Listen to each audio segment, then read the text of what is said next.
Íslandsleikar Special Olympics í knattspyrnu fóru fram í Reykjaneshöllinni á dögunum.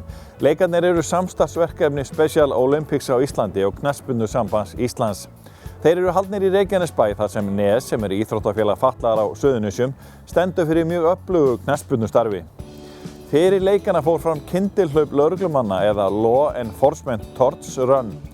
Þar var hlaupið með eld leikana Keflavík áður en hann var tendraður í Reykjaneshöllinni að loknu hlaupi. Kyndilhlaup lögreglunar er orðinn árviss viðburður hjá lögreglumönnum á Suðurnesjum, en kyndilhlaupinu er ætlað að vekja almenningsvitund á Special Olympics og er á nokkurs vafa mjög jákvætt fyrir lögregluna.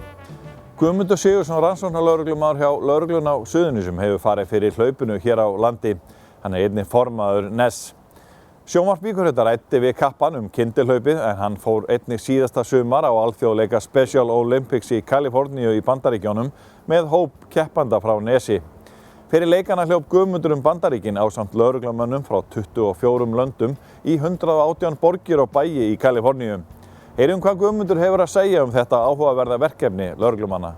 Þetta kyndilhlaup lögreglumanna, þetta eru alþjóðasamtök lögreglumanna, Law Enforcement Torch Run, og hófst 1981 þegar að lögreglustjóri í Kansas datt í huga að hafa eitthvað svona viðburð til að vekja svona vitund almennings Special Olympics og hóf hlaup þá og samtíma til að styrkja Special Olympics og þeir söfnuðu þetta nokkrum krónum í þessu hlaupi, en síðan 81 er búið að vera hverju ári. Síðan þá eru við búin að safna $560 milljónum í tengslu við þetta hlaup og tengslu við á viðburði sem til að afla fjár fyrir Special Olympics. Þannig að þetta er orðið stórmikil samtök, náum yfir allan heim. Lögreglan á Íslandi, við sameinumst þessu 2013 og síðan þá er ég búinn að vera að innleiða þetta hjá íslensku lögreglunni og þetta núna sem við vorum að gera, þetta er 5. hlaupi hérna á Íslandi sem við höldum og þau koma að taka þátt í þessu.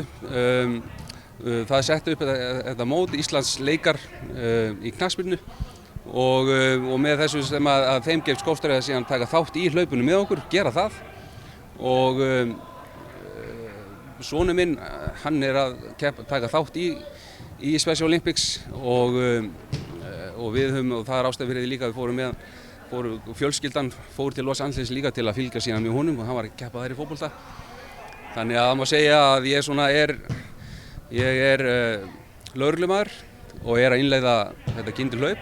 Ég er faðir iðkanda í Special Olympics og já, hefur verið að vinna fyrir NES, íþróttafélag fatlaðra á Suðurnesjum, og þannig að maður kemur að þessu af mörgum áttum. Og þetta mót hérna í dag, hvað er að fara að gera hérna? Já, núna, eins og segið, það er að fara fram Íslandsleikar í knattspyrnu hjá Special Olympics. Það eru Íslandsleikar í knattspyrnu hjá þeim 2 ári og í nóvember þá er að halda hérna í Reykjanesbæ og í maí þá fer að fram í Reykjavík og þetta er sama, já, knattspyrnuliðin hjá Íslandi, þau taka þátt allt sumarið, þeir taka þátt í svona bara í mótum, deildakeppni. Þetta er, má segja, deildakeppnin hjá þroskahömlum í fótbolta og þetta eru bara alvöru mót, það er tekist á hérna og keppt til úrslita, þannig að þetta er svona, má segja, Íslandsmótið þeirra.